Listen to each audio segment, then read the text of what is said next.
আসসালামু আলাইকুম ছোট্ট বন্ধুরা, ওয়েলকাম টু মাই চ্যানেল। তোমাদের মোস্ট ডিমান্ডেড একটা ভিডিও ছিল রিয়েলিস্টিক গাছ কী করে ড্র করা যায়। তো আজকের ভিডিওটি তোমাদের জন্য, চলো দেখে নেওয়া যাক একটু রিয়েলিস্টিক গাছ কী করে ড্র করা যায়। তো প্রথমেই আমি একটি গাছের আউটলাইনটি ড্র করে নিলাম এবং দেখতেই পাচ্ছ ভিডিওটি একটু স্পিডি করে দেওয়া হয়েছে। তার কারণ আমি যদি ভিডিওটা স্পিড বাড়িয়ে না দিই, ভিডিওটি অনেক লম্বা হয়ে যাবে এবং তোমরা দেখতে দেখতে বোর হয়ে যাবে, যার জন্য স্পিডটা একটু বাড়িয়ে দেওয়া হয়েছে। আর কালার ডিটেলিংগুলো পাশেই আমি মেনশন করে দিয়েছি, প্রত্যেকটা কালার আমি নামগুলো পাশে দিয়ে দিয়েছি, তোমরা দয়া করে একটু দেখে নিও।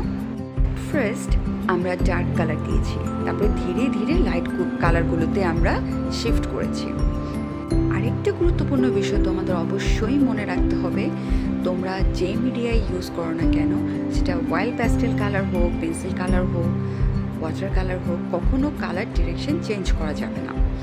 আর অয়েল প্যাস্টেল কালার যখন তোমরা করবে, তখন দেখবে কালার করতে করতে কালারের ছোট ছোট ছোট ছোট গুড়ি গুড়ি অংশ বের হয়।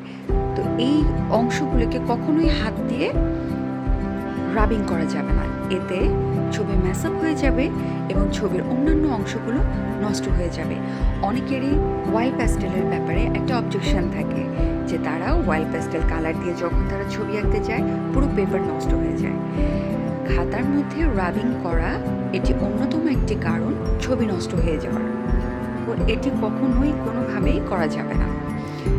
যাই হোক, পুরো ভিডিওটি মনোযোগের সাথে দেখলে তোমরাও খুব সহজেই একটি রিয়েলিস্টিক গাছ ড্রয়িং ইজিলি করে ফেলতে পারবে।